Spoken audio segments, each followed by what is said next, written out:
आप सभी को जय मसीह की।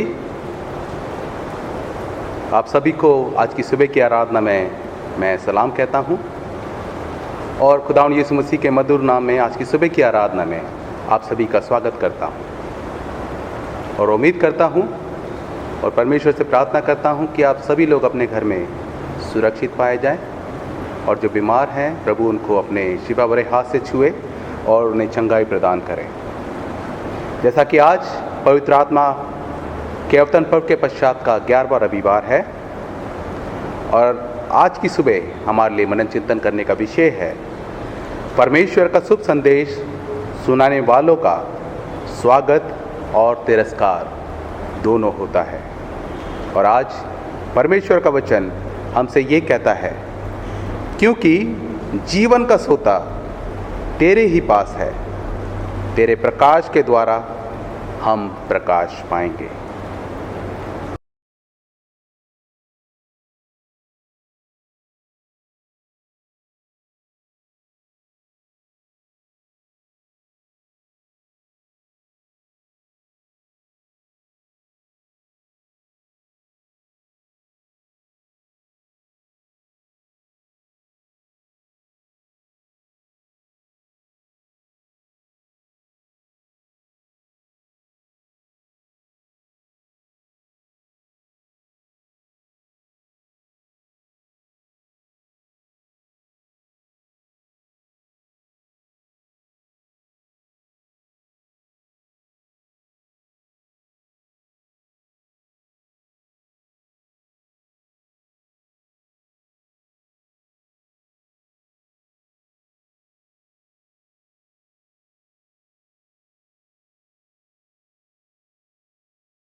आइए हम सब मिलकर प्रभु से प्रार्थना करें। हे सर्वशक्तिमान परमेश्वर, आपके सम्मुख सबके हृदय खुले हैं। आप सबकी अभिलाषाओं को जानते हैं और आपसे कोई भी बेछिपा नहीं है। अपने पवित्र आत्मा की प्रेरणा से हमारे हृदय के विचारों को शुद्ध कीजिए, ताकि हम आपसे पूर्ण रूप से प्रेम करें और योग्य रीति से आपके पवित्र नाम की स्तुति करें। हमारे प्रभु यीशु मसीह के द्वारा, आमीन। स्वर्ग में परमेश्वर की महिमा और पृथ्वी पर उसके लोगों को शांति। हे प्रभु परमेश्वर, स्वर्गीय राजा, सर्वशक्तिमान पिता परमेश्वर, हम आपकी आराधना करते, आपको धन्यवाद देते और आपकी महिमा के कारण आपकी स्तुति करते हैं। हे प्रभु यीशु मसीह, परमेश्वर पिता के इकलौते पुत्र, हे प्रभु परमेश्वर, हे परमेश्वर के मेमने, आप जगत का पाप उठा ले जाते हैं, हम पर दया कीजिए। आप पिता की दाहिनी ओर विराजमान है, हमारी प्रार्थना स्वीकार कीजिए, क्योंकि केवल आप ही पवित्र हैं, आप ही प्रभु हैं, आप ही यीशु मसीह पवित्र आत्मा के साथ परमेश्वर पिता की महिमा में परम उच्च हैं। आमीन। आइए हम सभी दया याचना की प्रार्थना में शामिल होंगे। प्रभु हम पर दया कीजिए, प्रभु हम पर दया कीजिए, क्रिस्त हम पर दया कीजिए, क्रिस्त हम पर दया कीजिए, प्रभु हम पर दया कीजिए, प्रभु हम पर दया कीजिए। आज के दिन की विशेष प्रार्थना। हे सर्वशक्तिमान परमेश्वर, आपने हम पर दया कर अपनी ओर लौटने का आह्वान दिया ताकि हम जीवित रहें। काश मसीह के प्रकट आपका प्रेम अंत में प्रत्येक प्राणी के हृदय पर विजय प्राप्त करे, जिससे सब लोग उनमें जीवन प्राप्त करें, जिन्होंने सब लोगों के लिए अपना जीवन अर्पित किया, और जो आपके और पवित्र आत्मा के साथ एक परमेश्वर है, अब और सदा सर्वदा जीवित और राज्य करते हैं। आमीन। आज का उत्तरवादी पाठ लिया गया है भजन संहिता 81, 8 से लेकर 14 आयत और 16 आयत। आप कृपया उत्तर करें। हे मूर्खो, तुम कब समझोगे?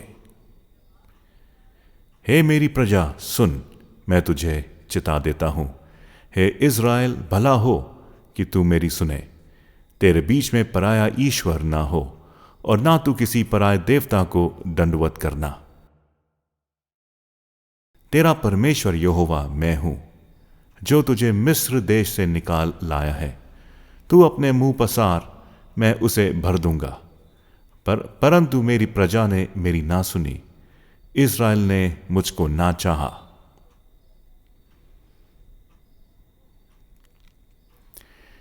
इसीलिए मैंने उसको उनके मन के हट पर छोड़ दिया कि वो अपनी ही युक्तियों के अनुसार चले। यदि मेरी प्रजा मेरी सुने, यदि इज़राइल मेरे मार्ग पर चले,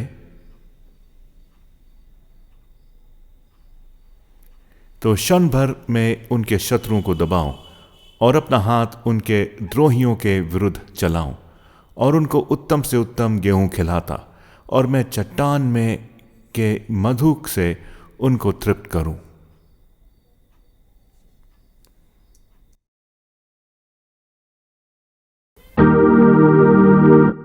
और प्रशंसा पिता की और पुत्र की और पवित्र आत्मा की, जैसे आदि में हुई अब है अब सदा रहेगी, युग युग। आमीन। परमेश्वर के वचन से पढ़ेंगे यशकेल नबी की पुस्तक 33 बाब की 30 से 32वीं आयत तक।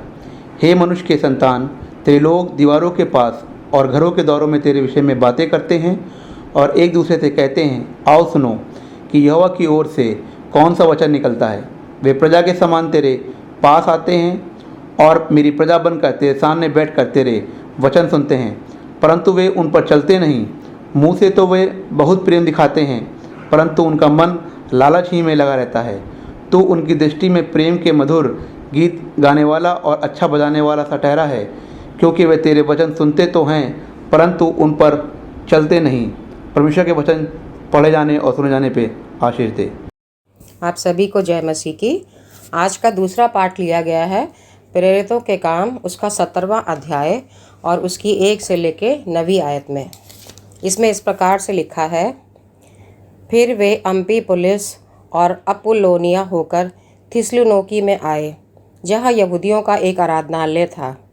पौलुस अपनी रीति के अनुसार उनके पास गया और 3 सबत के दिन पवित्र शास्त्रों से उनके साथ वाद विवाद किया और उनका अर्थ खोल खोल कर समझाता था कि मसीह को दुख उठाना और मरे हुए में से जी उठना अवश्य था। और यही यीशु जिसकी मैं तुम्हें कथा सुनाता हूँ मसीह है। उनमें से कितनों ने और भक्त यूनानियों में से बहुतों ने और बहुत सी कुलीन स्त्रियों ने मान लिया और पौलुस और सिलास के साथ मिल गए। परंतु यहूदियों ने ढाह से भरकर बाजारू लोगों में से कुछ दुष्ट मनुष्यों को अपने साथ में ले लिया और भीड़ इकट्ठी करके नगर में हुल्लड़ मचाने लगे और यासोन के घर पर चढ़ाई करके उन्हें लोगों के सामने लाना चाहा। उन्हें वहां ना पाकर वे ये चिल्लाते हुए यासोन और कुछ भाइयों को नगर के हाकिमों के सामने खींच लाए। ये लोग जिन्होंने जगत को उल्टा पुल्टा कर दिया है यहाँ भी आ गए हैं। यासोन ने उन्हें अपने यहाँ उतारा है। ये सब के सब ये कहते हैं कि यीशु राजा है और कैसर की आज्ञाओं का विरोध करते हैं। उन्होंने लोगों को और नगर के हाकिमों को यह सुनाकर घबरा दिया।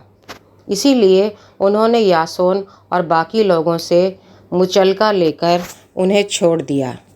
परमेश्वर अपने वचन के सुने और पढ़े जाने पर हम सभी को आशीष देवे। आमीन। आज का सुसमाचार पाठ लिया गया है मरकुस रचित सुसमाचार उसका 6ठा अध्याय और पहले से लेके 6ठी आयत तक।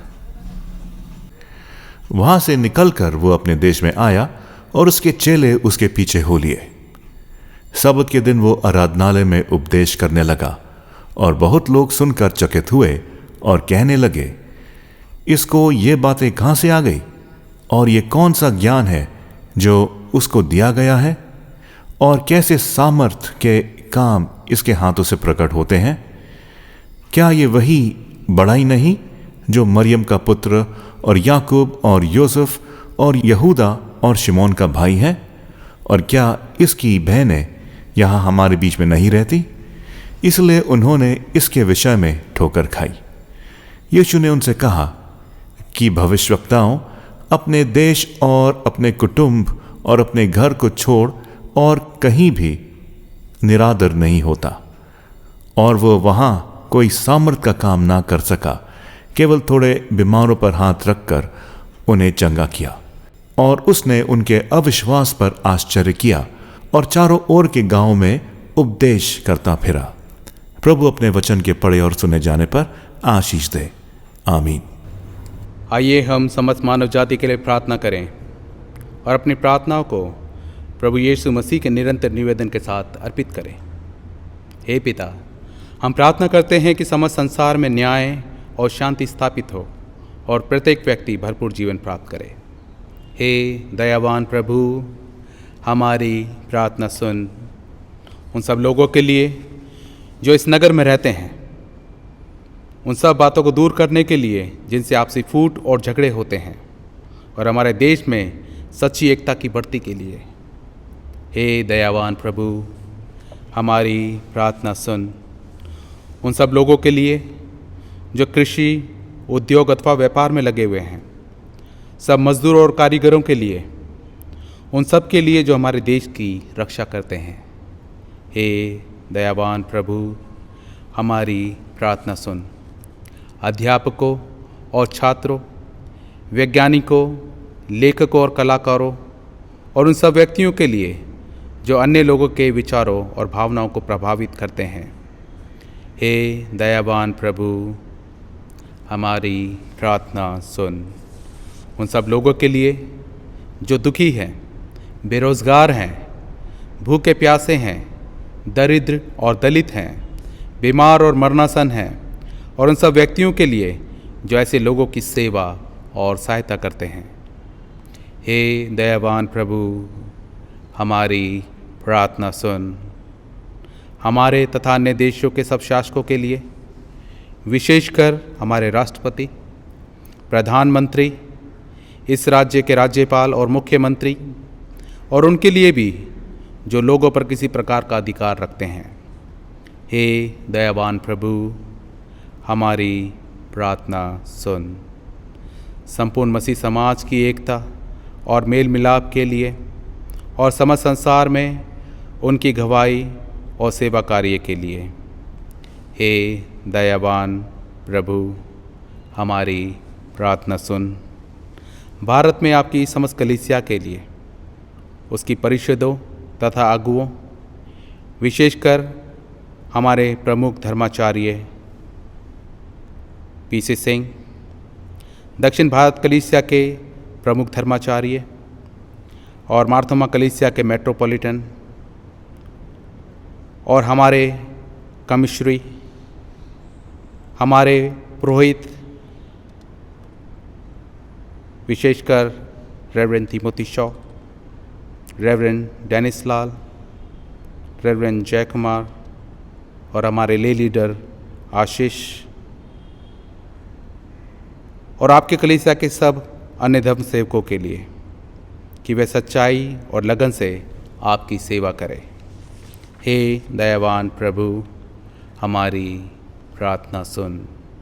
ये वर दे कि आपके उन सब भक्तों के साथ जिन्होंने अपने जीवन में सच्चाई से आपकी सेवा की है, हम भी आपके राज्य के शाश्वत आनंद में संभागी हो सके।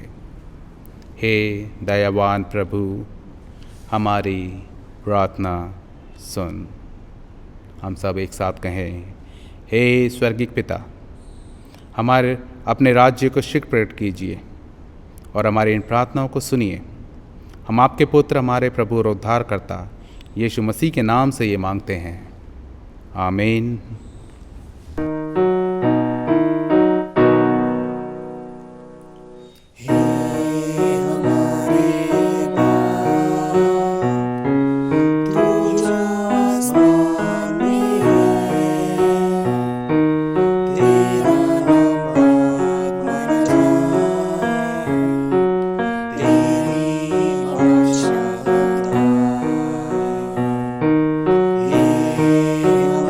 हमारे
प्रिय भाइयों और बहनों, हमारे प्रभु यीशु मसीह ये कहते हैं, हमारा प्रभु परमेश्वर एकमात्र प्रभु है। तू प्रभु अपने परमेश्वर को अपने संपूर्ण हृदय, संपूर्ण प्राण, संपूर्ण बुद्धि और संपूर्ण शक्ति से प्रेम कर, ये पहली आज्ञा है। दूसरी ये है, अपने पड़ोसी को अपने समान प्रेम कर। इनसे बड़ी और कोई आज्ञा नहीं है। परमेश्वर ने संसार से ऐसा प्रेम किया कि उसने अपना इकलौता पुत्र यीशु मसीह दे दिया कि वह हमें पापों से बचाए, स्वर्ग में हमारे लिए निवेदन करे और हमें शाश्वत जीवन में पहुंचाए। इसलिए हम पश्चाताप और विश्वास के साथ अपने पापों को स्वीकार करें। हम परमेश्वर की कृपा से उसकी आज्ञाओं का पालन करने का और सब लोगों के साथ मेल मिलाप और प्रेम से रहने का पक्का संकल्प करें। हम सब एक साथ कहें, हे सर्वशक्तिमान परमेश्वर, हमारे स्वर्गीय पिता, हमने मन, वचन और कर्म से आपके विरुद्ध एक दूसरे के विरुद्ध पाप किया है। हमने अपनी अज्ञानता और दुर्बलता के कारण और जानबूझकर भी बुराई की है और भलाई करने में असफल रहे हैं। इन सब पापों के लिए मैं सचमुच दुखी हैं और अंतःकरण से पश्चाताप करते हैं। आपके पुत्र यीशु मसीह ने हमारे लिए अपने प्राण दिए। उन्हीं के कारण हमने जो पाप किए उनको क्षमा कीजिए और ये वर दीजिए कि भविष्य में हम नया जीवन पाकर सदा आपकी सेवा करें, ताकि आपके पवित्र नाम की महिमा हो। आमीन। सर्वशक्तिमान परमेश्वर उन सबको क्षमा करता जो एक दूसरे को क्षमा करते हैं और सच्चा पश्चाताप करते हैं। वह आप सब पर दया करे, आप सबके पापों को क्षमा करे और उनसे आपको छुटकारा दे, सब भले कामों में आपको स्थिर और सबल करे और शाश्वत जीवन में बनाए रखे। हमारे प्रभु यीशु मसीह के द्वारा। आमीन। परमेश्वर का धन्यवाद हो।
मसीह में प्यारे भाइयों और बहनों, एक बार फिर मैं आप सभी का स्वागत करता हूँ।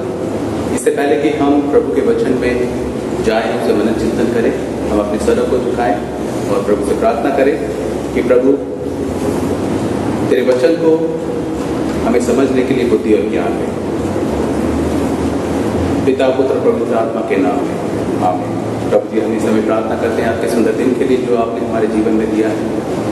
प्रभु जी, आप हमें आशीषित कीजिए, हमें बुद्धि और ज्ञान दीजिए, समझ दीजिए पिता परमेश्वर, ताकि जब आप तेरे वचनों पर मनन चिंतन करते हैं पिता परमेश्वर, उसको प्रभु जी समझ सके और प्रभु तेरे वचन के अनुसार अपने जीवन को व्यतीत कर सके, जिसके द्वारा प्रभु जी हमारे जीवनों के द्वारा आपके नाम को महिमा करने पाए। इस वक्त इस समय को प्रभु जी हम सभी को आपके हाथ में समर्पित करते हैं। अपनी उपस्थिति हमारे बीच में दीजिए, प्रार्थना करूँ यीशु मसीह के नाम से।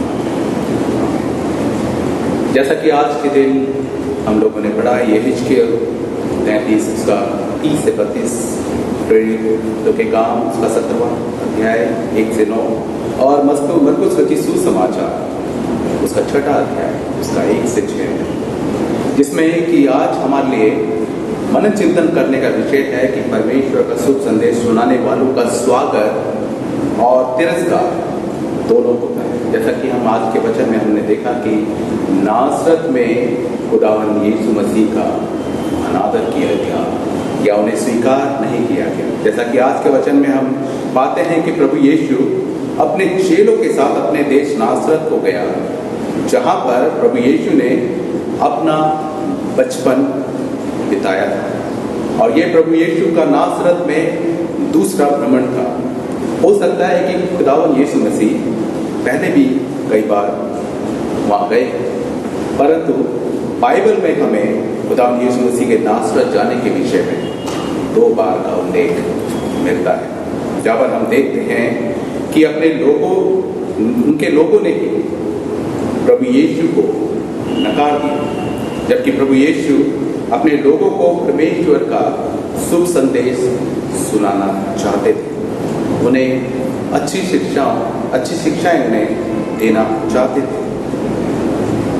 परंतु हम यहाँ देखते हैं कि जब वह अपने लोगों के बीच में आया और उसे अपने लोगों ने ही ग्रहण नहीं किया, वरन उसका अनादर किया।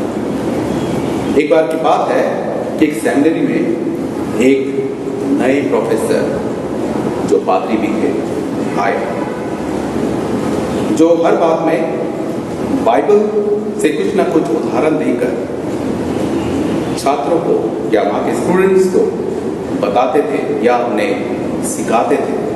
जब वे प्रोफेसर स्टूडेंट्स के साथ खेल के मैदान में फुटबॉल खेल रहे थे, तो तब अचानक से उस मैदान के बीचों बीच एक गधा आ गया और फिर उस गधे को सारे स्टूडेंट ने मिलकर उस मैदान से बाहर निकाल दिया। और उन्होंने फिर अपने प्रोफेसर से पूछा कि फादर, आपको इसके बारे में क्या कहना है?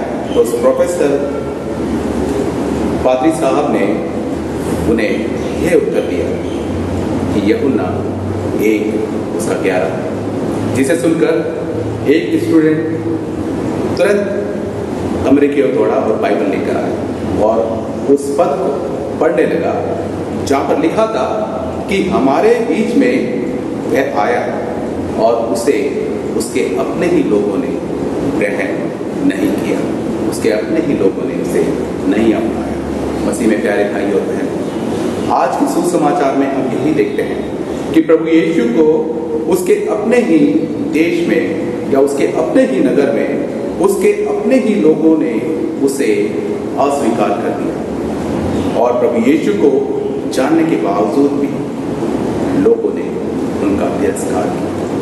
हम आज के वचन में देखते हैं कि सबके दिन जब खुदावंद यीशु मसीह आराधनालय में जब उपदेश देने लगे और उन्हें तमाम प्रकार की अच्छी शिक्षाओं को उनके साथ अच्छी शिक्षा के साथ बांटने लगे, तो वहाँ पर उपस्थित लोगों ने खुदावंद यीशु मसीह की शिक्षाओं को सुनकर, उनके उपदेश को सुनकर बड़ा अचंभा किया। वे आश्चर्यचकित हुए और वो आश्चर्य से भर गए और वो आपस में यही प्रश्न करने लगे कि उसे इतनी बुद्धि और उसके अंदर इस प्रकार के आश्चर्य कर्म करने की सामर्थ कहाँ से आई, या उसे कहाँ से वो सामर्थ मिली जिसके द्वारा वह चंगाई और अद्भुत कार्य करता है। वह अपने हाथ को बढ़ाकर दुष्ट आत्माओं को निकालता है और लोगों को चंगाई देता है, क्योंकि ये सब बातें उनकी समझ से बिल्कुल ही परे थी और ना ही वह इस बात पे यकीन कर पा रहे थे कि नासरत से कोई खुदावन यीशु मसीह जैसा पुरुष उत्पन्न हो सकता है। क्योंकि बाइबल में कहती है कि वहाँ पर लिखा गया है कि क्या नासरत में भी कोई, नासरत से भी कोई अच्छी चीज निकल सकती है। इस प्रकार के दृश्य हम लोग सेमिनरी में सेवकाई के दौरान हम लोग ये बार बार इसको दोहराया जाता है, बार बार इसको हम लोग दोहराते हैं। क्योंकि जब पहली बार थियोलॉजिकल कॉलेज से वापस आने पर लोगों को प्रचार करने के लिए जब कहा जाता है तो कई बार अक्सर सुनने वालों का प्रत्युत्तर नासरत के लोगों के समान ही सुनाई देता है कि क्या ये उसका बेटा या बेटी नहीं है। और उन्होंने इस प्रकार का कौशल कैसे प्राप्त किया, इन बातों को लेकर लोग अचंभित होते हैं। क्योंकि आज का विषय हमें यही बताता है, क्योंकि शुभ संदेश सुनाने वालों के लिए स्वागत और तिरस्कार दोनों हो सकता है, जिसके लिए सेवक को हमेशा तैयार रहना चाहिए। फिर हम सब ने ये कहावत भी सुनी होगी कि घर की मुर्गी दाल बराबर। यहाँ पर कहने का मतलब ये है कि एक जान पहचान वाली छोटी सी भीड़ में प्रचार करना अनजानी भीड़ के सामने प्रचार करने से ज़्यादा कठिन है। और शायद खुदावंद यीशु मसीह भी इसी प्रकार का अनुभव वहाँ पर कर रहे थे और खुदावंद यीशु मसीह ने उनके द्वारा की गई आलोचना को सुना होगा, जो उसके बड़ाई होने के निम्न स्तर को बताते थे। इसलिए वे आपस में बातें करते थे और ये कहते थे कि क्या ये वही बड़े नहीं जो मरियम का पुत्र है और जो याकूब, योसेस, यहूदा और शमौन का भाई है, क्या उसकी बहनें हमारे बीच में नहीं रहती। इसलिए उन्होंने खुदावंद यीशु मसीह के विषय में ठोकर खाई। वो उसके विषय में जानते हुए भी वो अनजान बने और वह प्रभु यीशु की शिक्षा और उसके महान कार्यों पर विश्वास करने की बजाय वह प्रभु यीशु के जन्म, परिवार, माता पिता, भाई बहनों के बारे में बातें करते थे और वे प्रभु के विषय ये कहते थे कि एक बड़े को इतनी सारी ज्ञान की सामर्थ या अच्छी बातें कैसे प्राप्त करें।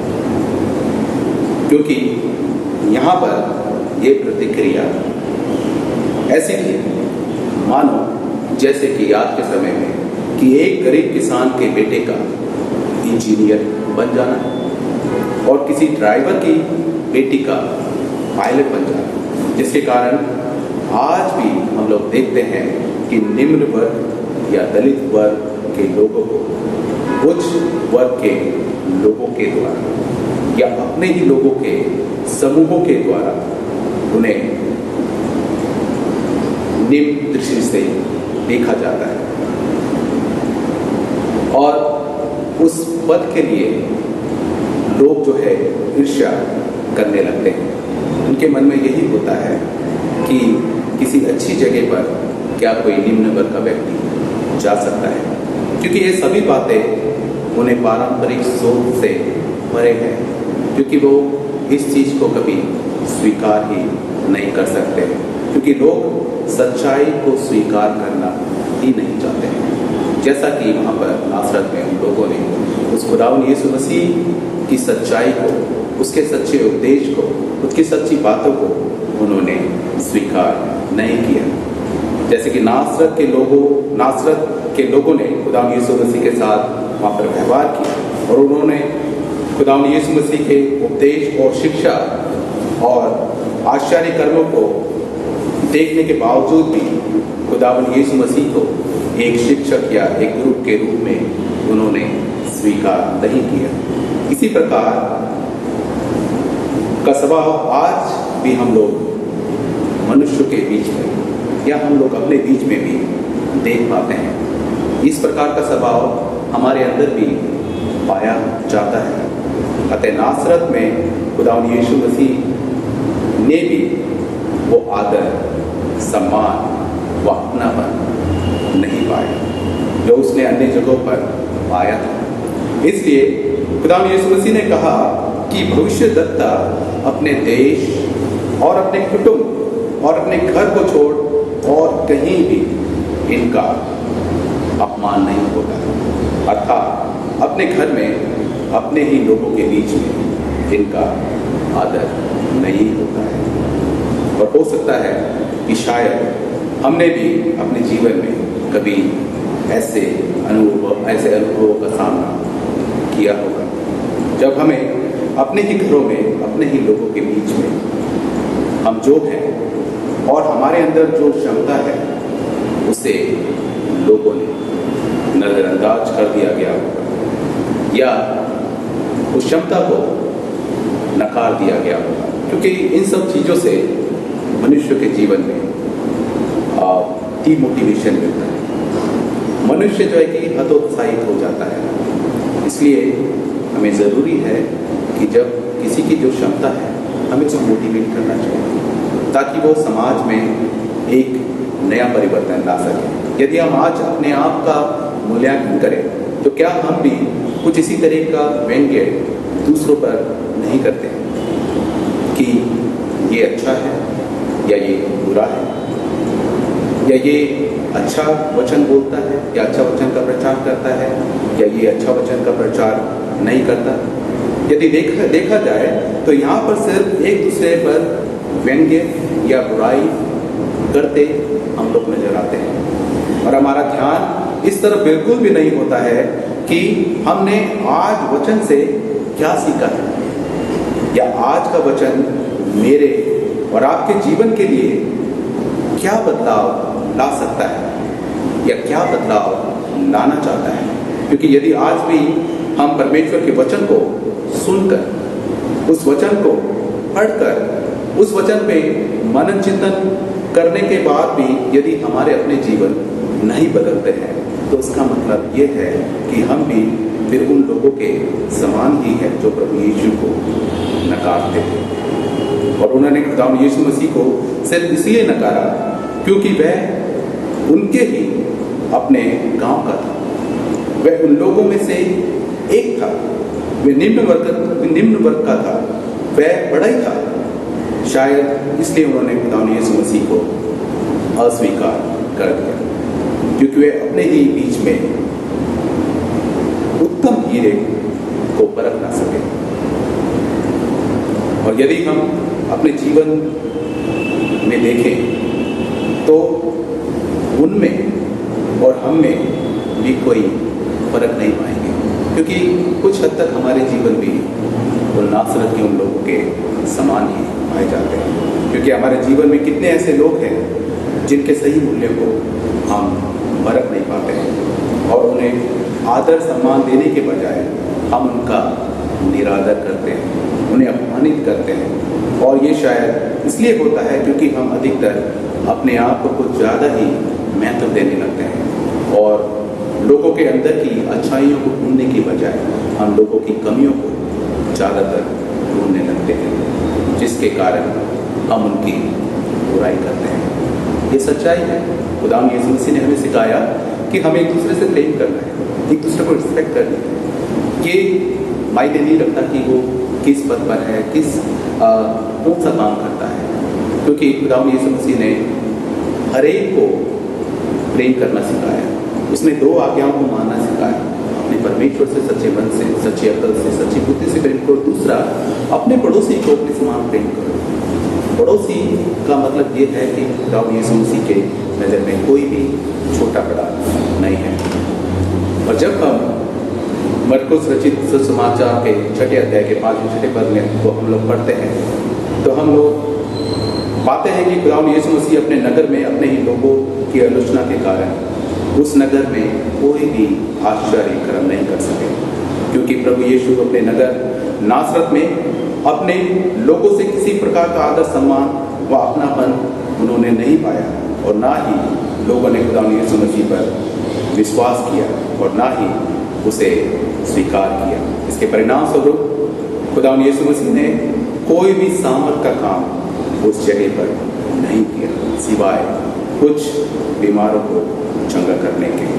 और नासरत के लोगों में अविश्वास की कमी को देखकर खुदावंद यीशु मसीह बहुत ही आश्चर्यचकित थे। इस तरह जब हम कभी छोटी छोटी बातों के लिए ईश्वर को अपने जीवन से दूर कर देते हैं, तो हम ईश्वर का तिरस्कार करते हैं। और हम देखते हैं कि जब लोगों ने खुदावंद यीशु मसीह का तिरस्कार किया, तो उससे उनके काम पर कोई भी असर नहीं पड़ा, वरन खुदावंद यीशु मसीह ने दूसरे प्रांतों में गांव में जाकर अपनी सेवा को जारी रखा और लोगों के बीच में उपदेश दिया, लोगों को चंगाई दी और लोगों के जीवन वहाँ पर आशीषित किए गए। और देखा भी गया है कि कई पूर्वकालीन मसीह सेवकों ने भी ये पाया है कि समाज में या कलीसियाओं में उनका आदर सम्मान वैसा नहीं होता जैसा कि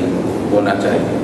तो इस बात में उन्हें कभी भी हतोत्साहित होने की ज़रूरत नहीं है, क्योंकि प्रभु यीशु ने अपने शिष्य को ये सिखाया था कि यदि कोई गांव या स्थान तुम्हें ग्रहण ना करे तो उन्हें दूसरी जगह पर चले जाना चाहिए और वहाँ पर जाकर अपनी सेवा करनी चाहिए, क्योंकि भले चंदों को वैद्य की आवश्यकता नहीं होती, वरन बीमारों को होती है। और आज का सुसमाचार भी हमें ये सिखाता है कि यदि लोग आपको ग्रहण नहीं करते हैं या स्वीकार नहीं करते हैं, तो हमें कभी भी हिम्मत नहीं हारनी चाहिए, वरन अपनी सेवा को दूसरों के साथ जारी रखना चाहिए। और आज के मसीह सेवकों के लिए ये उत्तम शिक्षा है, क्योंकि परमेश्वर का शुभ संदेश सुनाने वालों का स्वागत और तिरस्कार दोनों होता है, और इसके लिए हमें सदा तैयार रहना चाहिए, क्योंकि प्रभु पर विश्वास करने वालों के लिए सब कुछ संभव है। एक कहानी बता के अंत करूँगा। एक बार एक महात्मा एक गाँव में पहुँचे, और जब वे गाँव में पहुँचे तो गाँव के लोग उस महात्मा को गाली देना उन्होंने शुरू किया और उनका अपमान किया, और वह महात्मा लोगों की गालियाँ चुपचाप सुनता था। जब लोग गालियाँ देते देते चुप हो गए तो उन्होंने लोगों से कहा कि यदि आपको कुछ और भी कहना है तो आप मुझे कह सकते हैं, क्योंकि मैं जल्दी में हूँ और मुझे दूसरे गांव भी जाना है। महात्मा की बात सुनकर उनमें से एक ने बड़े ही आश्चर्य